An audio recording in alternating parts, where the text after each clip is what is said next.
Apples and oranges, apples and oranges, apples and oranges. Look, we're live. Hello, hello, hello. Welcome to the Patriot Sentinel. And we were having technical difficulties as we were sorting through our issues. We're having a good time as always. And I wanted to welcome everybody to tonight's episode. Cam, Kari, how are you guys doing tonight? Great. Ready for our Wednesday night? All Let's go. right. Let's get this going.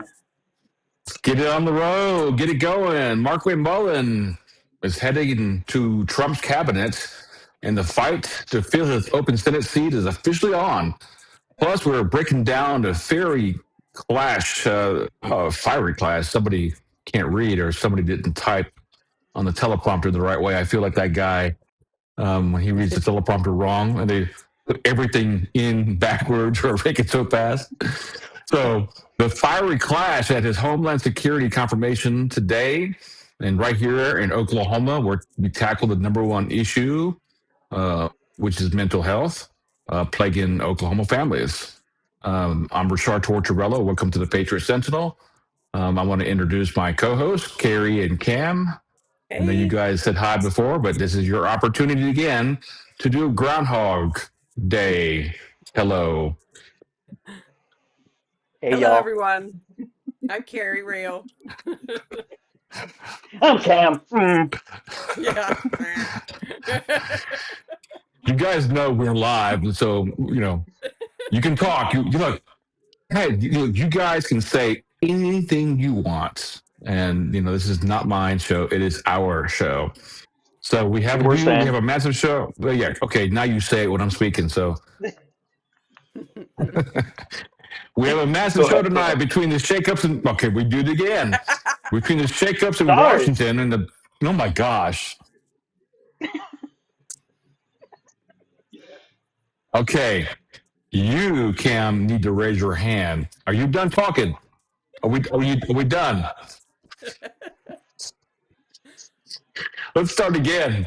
Thank God. Look, this is live, and we have no blooper reels, but this is certainly a blooper reel now. So, anyways, so we have a massive show tonight between the Shakeups in Washington and the battles here in Oklahoma. We have a lot of ground to cover, and let's get right into it. So, President Trump tapped Senator Markwayne Mullin, if you guys don't know this, to be the next Secretary of Department of Homeland Security. That means Governor Stitt has to appoint an interim U.S. Senator to fill the vacancy.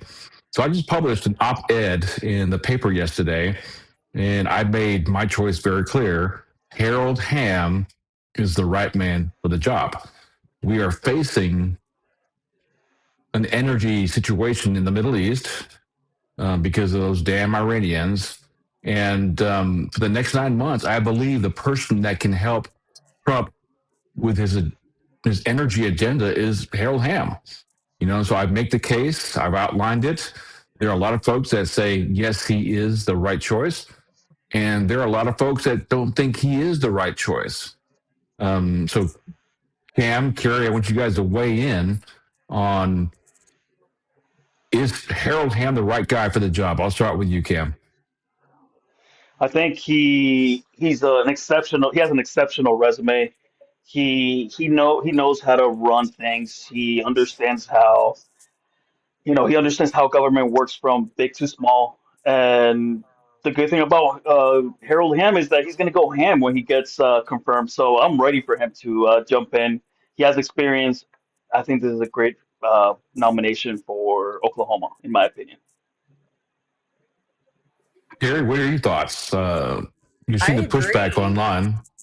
I agree. If I had the privilege of Mr. Hamm calling me saying I can blow your business up and make it amazing and you're going to make all this money and your kids are going to be able to inherit a thriving business, I'd say, here's the keys to my kingdom, because that's what he does well. And he's done it on a magnificent scale that 99.999% of Americans haven't. So absolutely, come balance our budget. So, Cam, why the pushback from some of our Republican brethren? So I'm not going to mention his name, but he's out there saying that the Herald's a rhino. But other than donating to a Republican candidate, I don't think I don't think Hamm is a rhino. But why do you think that some Republicans think that he's a rhino just for his donations and not looking at the skills that he actually brings to the job that I think Trump is looking for right now? Yeah, right now we're supposed to be looking at the individual and what his resume shows, right? We need somebody who's going to come in and work. The learning curve has to be very minimal, right? Yes, there are, I'm going to use the word deficiencies with each individual, and I will say Harold may have his, but just because someone's opinion doesn't make that person an awful person. He's the best qualified to Governor Stitt's uh, nominations, but also is going to help with the Trump team. So again, we're not going to make everybody happy. Uh, is he a rhino? Is he not a rhino? Hey, at the end of the day, he's a registered Republican. And what we need to do as those individuals is we need to promote Republicans within our party because I feel like we're shooting uh, at each other, even though we have good resumes. Like come on, guys, get behind that person, wish them well, and support them. Let's move along. Come on, we got this. There's too many people who just have opinions, and sometimes those opinions smell, and they smell bad. So just the guy is he's a millionaire. I could give you reasons why he's going to be a good person. Go ahead. Did you say millionaire or billionaire? Oh, Billy, my last billionaire. Yes. So as a billionaire, he doesn't need this job, but he wants to do it. Harry, do you think his status as a billionaire, uh, is look? We do know that wealthy individuals and those that own companies, and more often than not, they're the same. They're wealthy and own companies. Often donate to multiple candidates. That's what they do. That's not a secret. But Mhm. I think some of the pushback we get from some people in the Republican Party, is unwarranted. So we look at other candidates. Um, the former Attorney General was looked at one time, and he probably still is. Nathan Dobb was on the list at one time, probably still is. But do you think that calling him a rhino for making a donation to another Republican is warranted? Absolutely. This is coming from the people that are upset, the Kool-Aid drinkers on the right, the flagpole climbers on the right, that understand that Mr. Ham cannot be bought. And what is even more amazing and intimidating to a lot is think about this. He is in the billionaire class. So we Mhm. bring in Elon Musk, a fake, American fast pass. He got a quick pass because he's rich enough to buy one. He's not an American, he's a South African. Come in and doge us and shut down access to rural healthcare. Still today, we don't have funding because that was a good idea. And later on, we'll continue on this. But Elon Musk is not an IT guy. He's the best PR guy on the planet. He just happens to be wealthy enough to buy and pay for engineers and steal their information.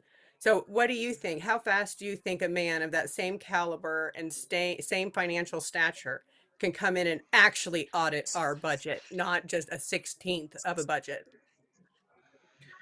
Are you okay? Exactly. This is a Are you whole talking? nother level of being able to Are you help us talking launch. about? Okay, so do you think that Ham is the right guy for the job, though? Absolutely. Absolutely. He has the ability to be able to know where money goes in our state. Okay, so what you just said, who were you referring to? Harold Not to Hamm. Harold Ham.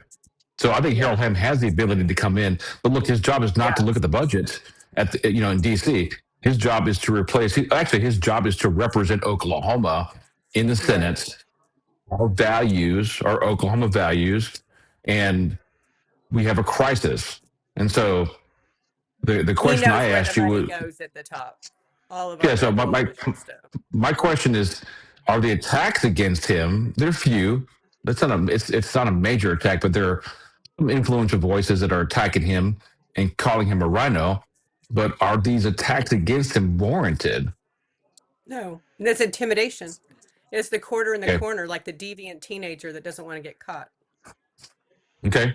No, that I agree on. I just wanted to clarify your point of view because I think Mhm. um, we are an energy producing state, and if we can have a guy who built something from nothing, and we do know individuals who came from nothing and became highly successful businessmen that Yeah. not only employ Oklahomans but are respected around the nation and around the world.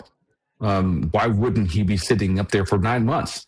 Another issue, Cam, is that they say he's too old, but I don't think people understand that he's not there, but only for 9 months until the November election, where we can choose a permanent senator. So Mhm. he's 80 years old, but I just talked to him today, and he's still as sharp as he was 25 years ago. So again, they say that he's a billionaire. He's not right for the job. He's too old. Again, another criticism against a good Republican. Is it still warranted? And I feel that no matter who Trump appoints, everybody's going to have an opinion. My problem is that why do we attack the choices, Cam? Why do they normally? Why is the standard to go into attack mode no matter who it is going to ultimately appoint? If they appoint Nathan Dobb, I can hear some Republicans arguing against that. If they appoint the former Attorney General John O'Connor, I can hear some Republicans bitching about that. So my question to both of you guys, we'll start with Cam, is that why do Republicans sabotage the party and the individuals and stab each other in the back and not promote? Like, that is a good choice for that seat. Well, I was gonna say the main thing that I'm looking at is that are they really Republicans or just discussed Democrats? Because you wouldn't do that to your own people. You know, that's part of your village. You should be promoting those individuals. One, two, old compared to who? Nancy Pelosi, who was around when Kennedy was around in DC, compared to who? Biden, who had a struggle going upstairs? Like, compared to who? Give me some context because we could say, oh, he's too old, but compared to what? Right? If he's too old compared to a 9 year old, yeah, sure, man, that's a 9 year old. But we're talking about a guy who has experience. He's going to be there for 9 months, and his learning curve is going to be very small. We need somebody who's going to be effective and represent Oklahoma ASAP. And I think he's a good guy, man. I agree. And Kerry, you have an issue with those folks that jump and stab fellow Republicans in the back just for the hell of it. Yeah, I mean, this is the problem in the Republican Party. And until we stand up, I don't care what you want to call your club name whatever. But if you want to be a Republican, we follow the RNC, not these made up rules where you have a pretend gavel and want to scream at people and call them names and censuring them for having a thought outside of their paradigm. Your club's dying. And that's why, because you don't follow the RNC, and real Republicans don't want anything to do with you. And is when you climb in your economic status, do you really think the 1% of Oklahoma wants to contribute and donate to your club when they're treated that way? No, they're going to take their money and run. They're not going to be a part of it. Good point. All right, let's go on to the next issue, which is Kerry. You brought this up today. The number one medical issue in the state of Oklahoma, and I'll let you go ahead and run this part here. So tell us, what is the number one medical issue that Oklahomans are facing today? Yeah, mental health. This is our statewide crisis. And this budget has been tossed around and kind of like FBI, CIA, together, figure it out. Well, it just boils down to no one wants to figure it out. Where'd Rashar go? Well, I'm Rashard, guys. Let's talk about mental health. It's very important in the state of Oklahoma. And suicide rate has gone up. Look, think about your military men and women. And if we don't have proper uh, procedures, we're going to have Oklahomans who are going to be suffering, whether they're not. Mental health is a Yeah. crisis, and we need to start working on it ASAP. Yes, we You know, have to. I mean, just last year, or we've been telling the people of Oklahoma that we're just at a desert crisis. We don't have providers. They don't want to go to rural Oklahoma. But then just on an accident, we uncover 111 illegal audits, all from rural providers, shut down, license taken, that millions of dollars extorted from them with no laws or codified rules being violated. And so, is it really a crisis? Because we got Clark Jolly on recording in Danny Williams' office admitting, as a board member in the Healthcare Authority, to doing this on purpose, that they believe a patient gets better care at a hospital than an independent rural doctor, because those doctors have to practice all scopes. And so they're trying to force everyone rural to a big box hospital. And that's illegal. You can't do that. But everyone that flips out this insurance card and thinks it's saving their life, well, this is what you get. It's not. Let's go back to the actual issue here. So you did some research on this today, and we trust your judgment. But is mental health the biggest issue in the state of Oklahoma? And so let's start there. I'm back. Can you guys hear me? I love having technical difficulties.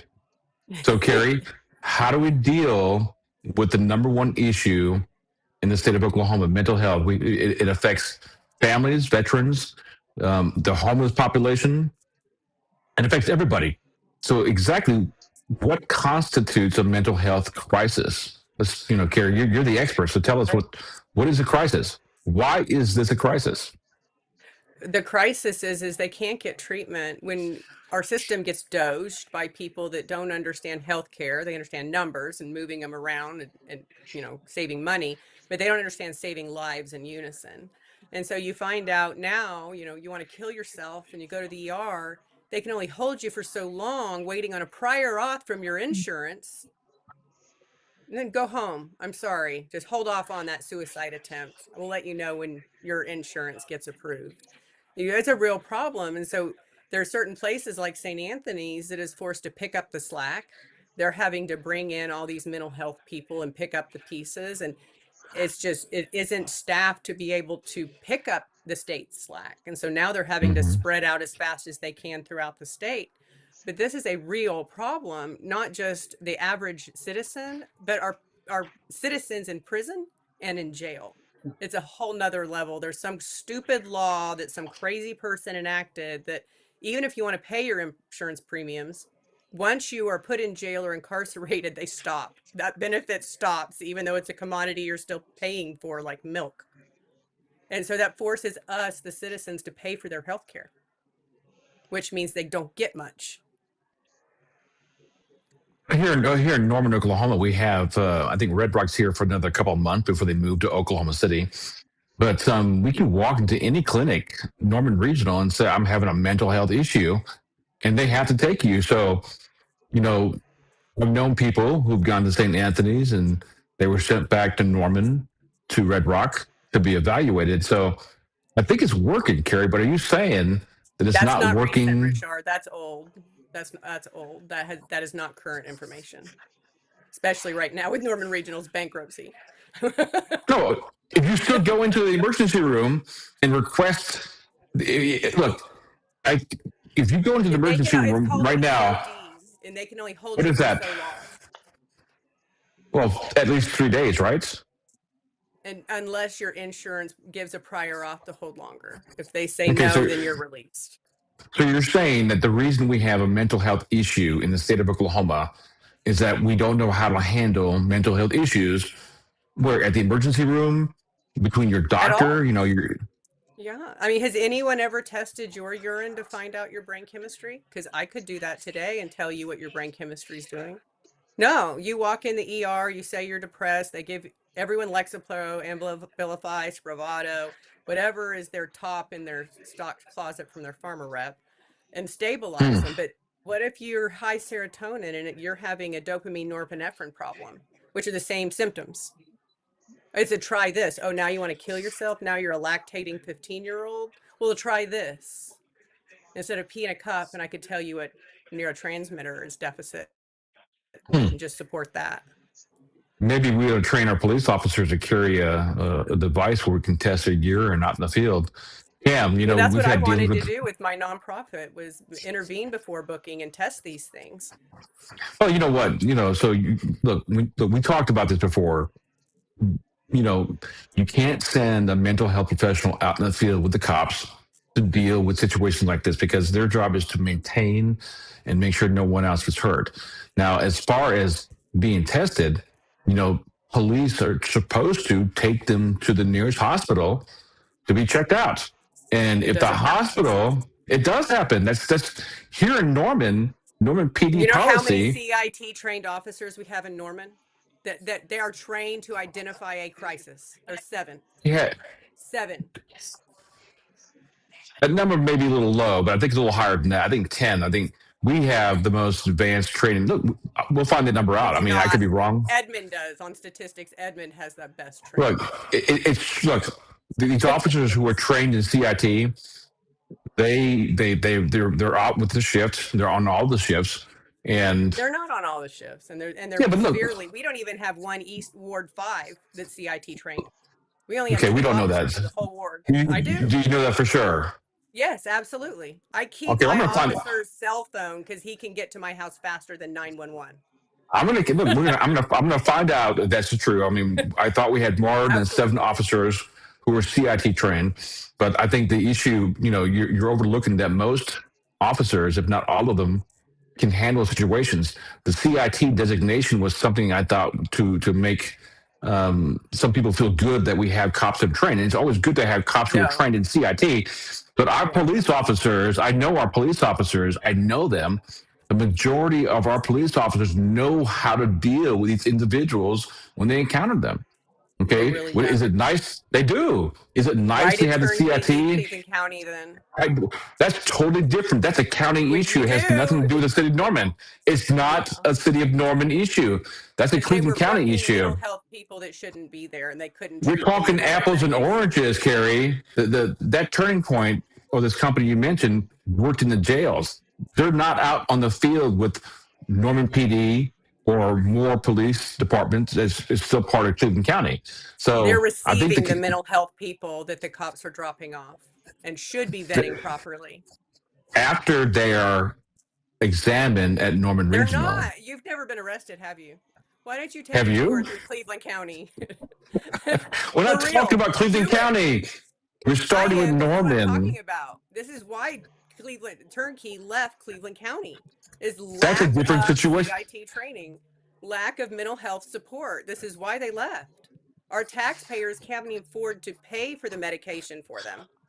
Yeah, but see, there's other reasons why they left, and if we're going to bring them in, we'd have to have a longer conversation on what the many reasons why they left. That's not the main reason they left. The issue they were having with the jail specifically, we're talking about people being picked up. Are our officers trained, which I believe, to handle those situations? If they have the CIT designation, that's a plus. Okay, so their job is to arrest them, take them to the hospital, and then book them, and then they go into the county jail. Now, That isn't what happens.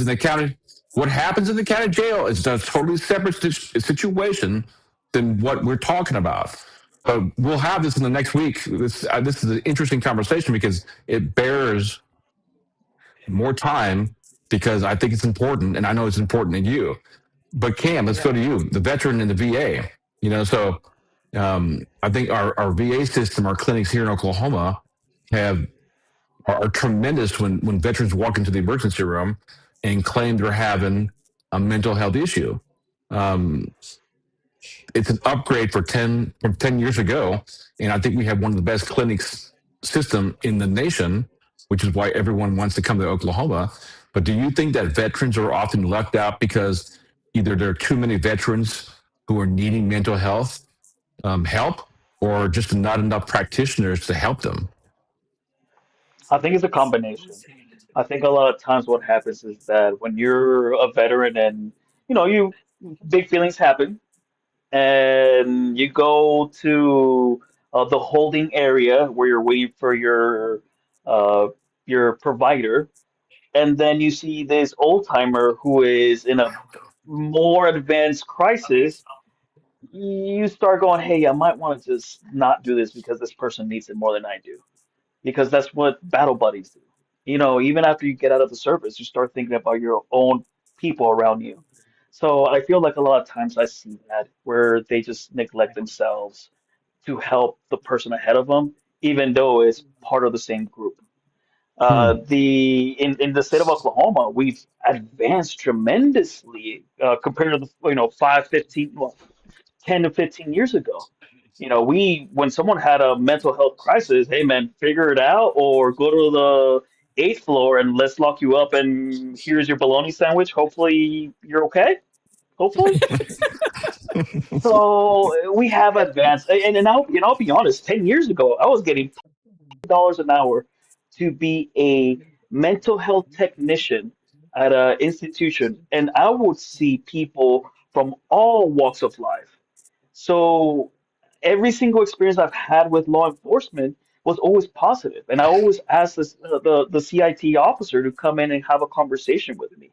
And if I had a patient who was outside, trying to catch some sun, and they were going through an episode, I would get a call, and they're like, "Hey, Cam, is this one of your patients?" I'm like, "Yes, this is one of my patients. Please don't hurt him because this person, he's not all the way there, and he needs treatment or she needs treatment." So the law enforcement in Oklahoma City, to me, I had a positive experience.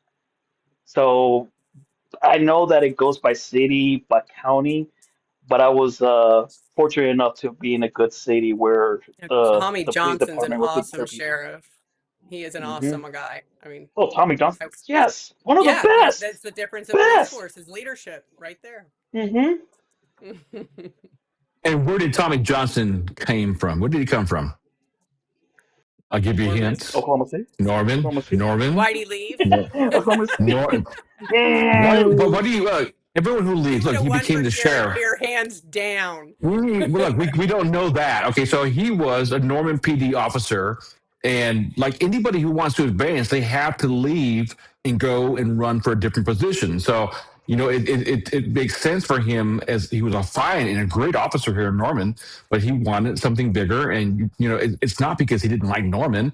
He just had higher ambitions, and he ran, and he is a good sheriff. Oklahoma County is done I well We with think welcome for Tommy him. You Johnson Sharpie's, he's guys, you still guys as waiting don't the for need the him. sheriff. county We'll What's commissioner that? welcome him. job. Don't worry, guys.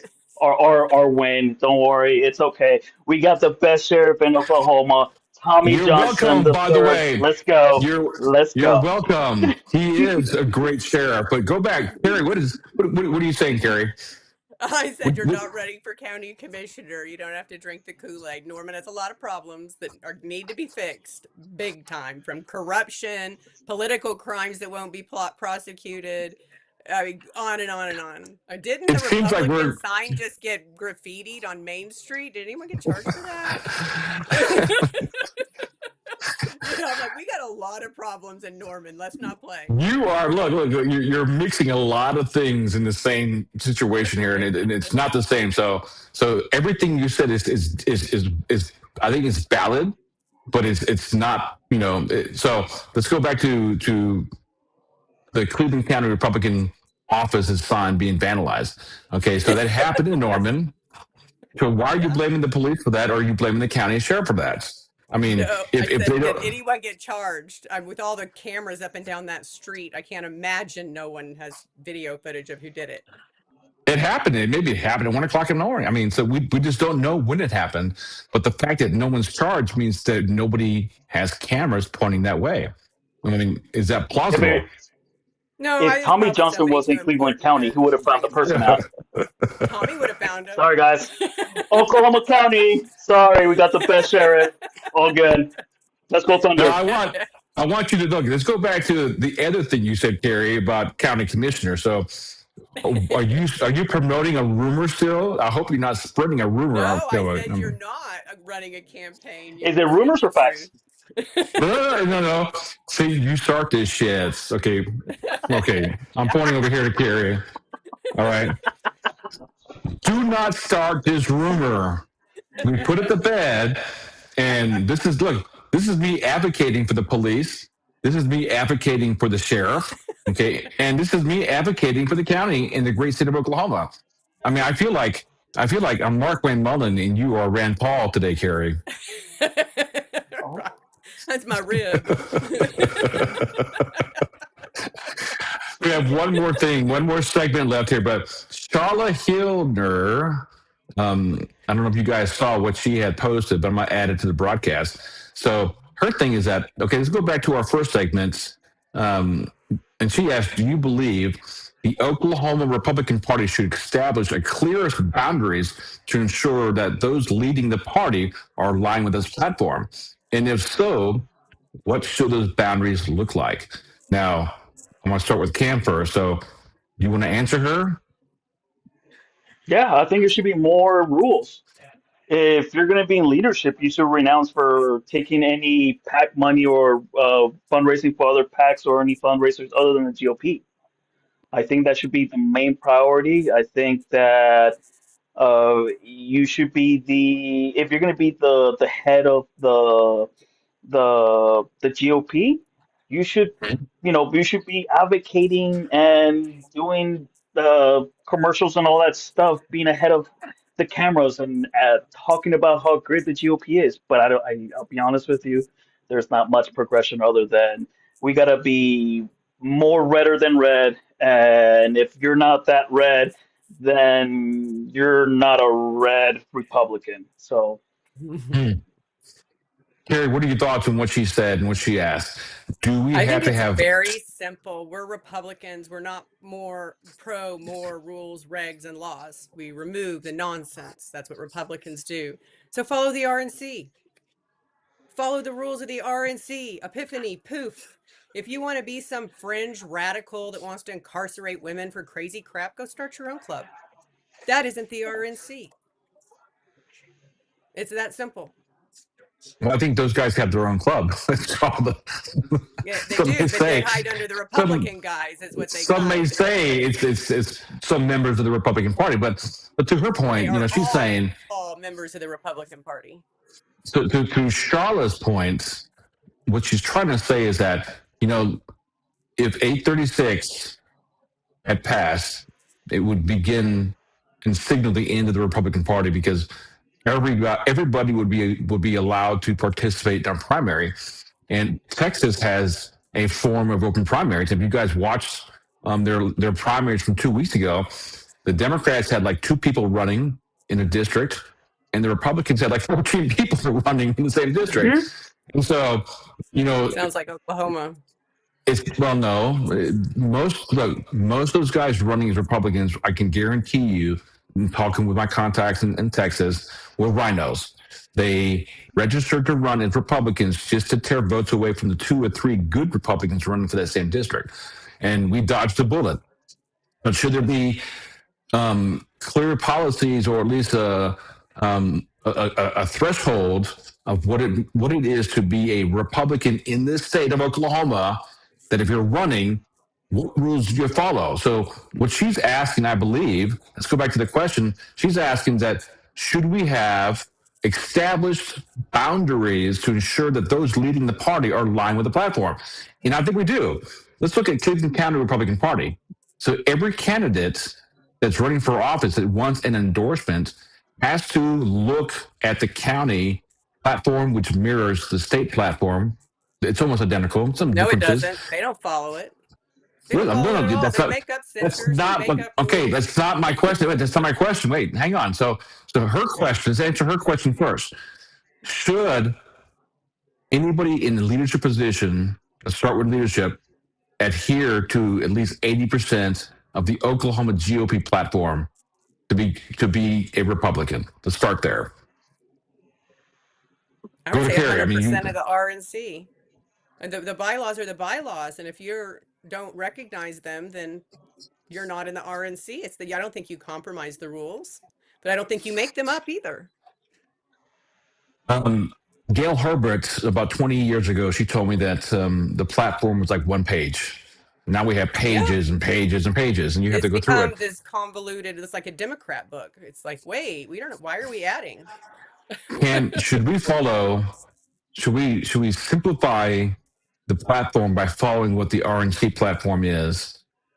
Because I think our platform, the CCGOP, the state GOP platform is good, but I think it's just so many things that no one can agree 100%. But I think they can agree on 80%, and that 80% seems to be a magic number. But do you think that the state should follow the RNC platform versus, um, creating more things to follow, to be part of it? In order to be called a Republican, these are the things you need to believe in. I think the RNC is, pro-life, all right, pro-Second Amendment, and whatever else that Donald Trump is fighting for. And it's very simple: be a good Republican. Now I'm paraphrasing it. I don't have it in front of me, but we make it simple by saying pro-life, pro-Second Amendment, pro-First Amendment, pro everything that makes a country great as Republicans, and why MAGA still needs to be the dominant political fixture going forward. So, an observation, just an observation. When you look at the rules for the state GOP, it's about this thick, right? And they expect us to understand all the information where when we are 50th in the nation education. Can we just simplify it a little bit? Like if you're going to cater to everybody, you should cater from all 77 counties, not everybody at a college level.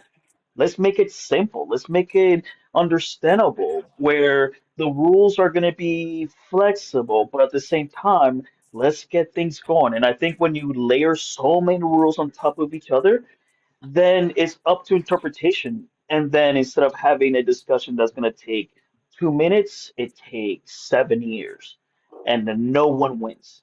So again, our education level in the nation is 50 in the nation. Let's simplify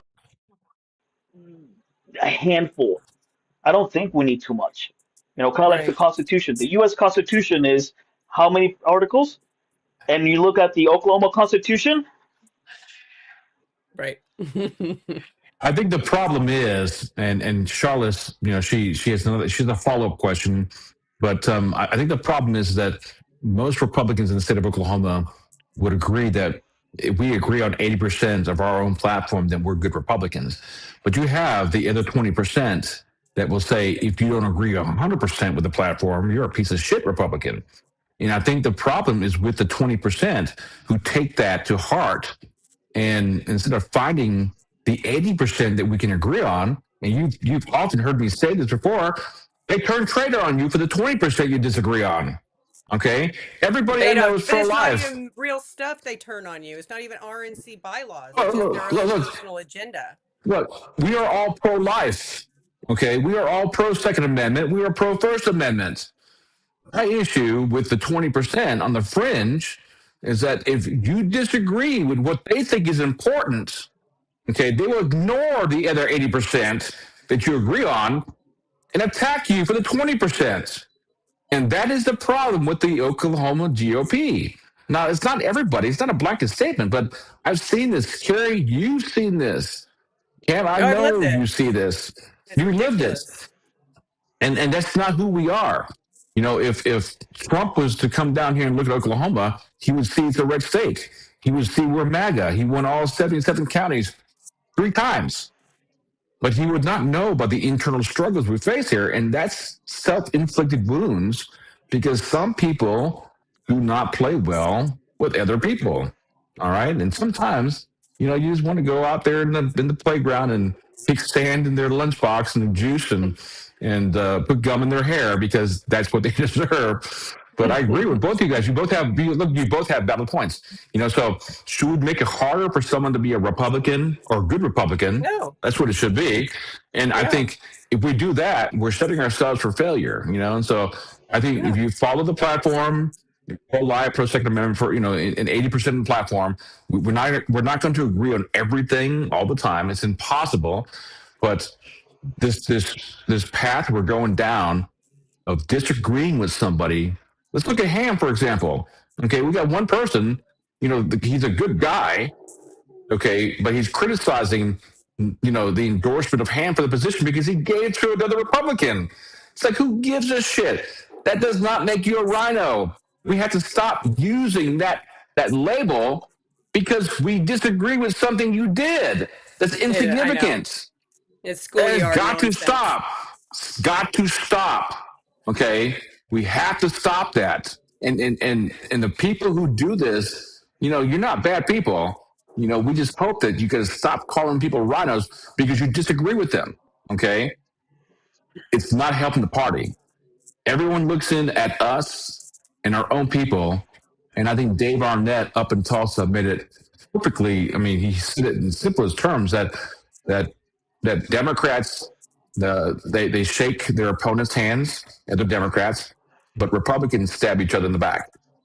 I'm Hmm. paraphrasing what you said, David. So don't. So, and that's exactly what we do. We stab each other in the back instead of working to build coalitions and working to build consensus and working to build where Republicans can all be together at the same time. There are some people who still hold on to the 20% and keep that wedge in between everybody. And those are the mother effers that I think need to go and be gone from the party. Okay, they will never Well, and change. that's where they got tricked is everyone talking to people around the state. They thought the term abolitionist was like the Republican woke term of pro-life. They didn't know that meant you wanted to round up women for the morning after pill and incarcerate them. That isn't what they were told. And so they adopted this term at a state level, and that's what they're using to censure people is now you have to be an abolitionist, not pro-life. You have to be an abolitionist to be a Republican in Oklahoma. No, you don't. And the majority of Republicans agree with me. And that's why your little party is shrinking, shrinking, shrinking with a bunch of zealots and not numbers. This was an interesting conversation. We could have to shut it off for now. I want to have this next week, but we're at the 45. Oh my God. We started late, so we'll start ladies first. Kari, do you have any announcements you want to make? Anything you want to say before we sign off? Nope. I say if you want to learn more about mental health, go to my website, truegenics.org. We have a lot of support and a nonprofit that'll help you out if you need it. You know what? I need to get you a shorter domain than that. These guys here I don't What know is it, like how to 6 spell letters? that. You took a bunch of words and concepts and put them into a word like this. So put in the comments your website because I think you have valuable information on that site. Cam, do you have any Yeah. announcements or anything you want to say? Okay, my closing remarks. Is that cool? With that? Yeah. Okay. Closing remarks. Yeah. Well, Right. yeah. Okay. Hello. Good So, morning. hey, okay. Okay. So right now we're living in a time where noise is loud and there's tons of distractions. But I'm gonna give a piece of advice if that's okay. I think right now we gotta start listening to people, start looking for true leadership, and make sure that those individuals have integrity. Because if you build integrity today, 5 years from now, those individuals will continue to have that integrity, and you're able to have that conversation. So to me, it's clear: take action, stay steady, stay accountable, and let your service speak long after you pass away. So keep your integrity intact, and I'll see you guys next week.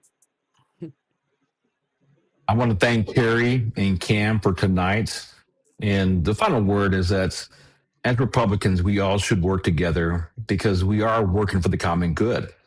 And that's pretty much for everybody, whether you're a Democrat, left, liberal, far right, far left, libertarian. I think our party politics and the things that we would like America to be benefits everybody and all Americans. And that's why people are fighting to come to America. They're sneaking in, which we don't like, but the point is they know America is the land of opportunity and freedom, and that where anybody can come here legally and become whoever they want through hard work. And that's something we cannot forget. Now, we call Oklahoma home because it is the best state in the nation, because Trump won here 3 times, all 77 counties. And that should mean something to every Republican that we are the state. We are MAGA central. We are MAGA aligned.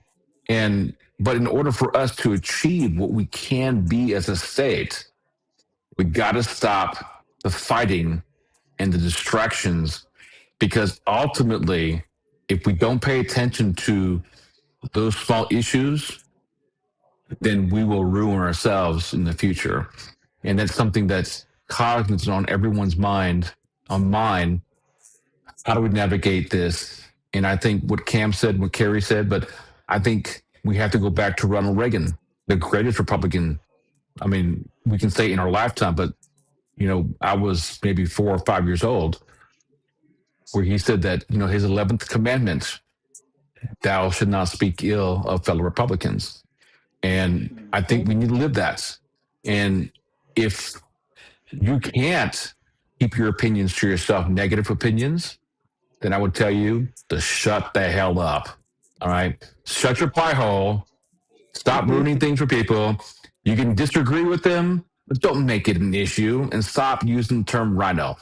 Again, my version of a rhino is somebody who campaigns as something to get your vote, but when they get into office, they give you the middle finger and are run by super PAC or super ag or whatever, and they totally ignore their constituents who put them in office.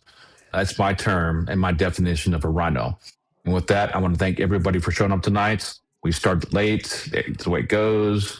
But we had a good time talking. We have a lot more to discuss. We have a great show lined up for next week. And I want to thank everybody for watching tonight, and we'll talk to you next week. Good night. Bye. Greatest share, Tommy Johnson. That's right.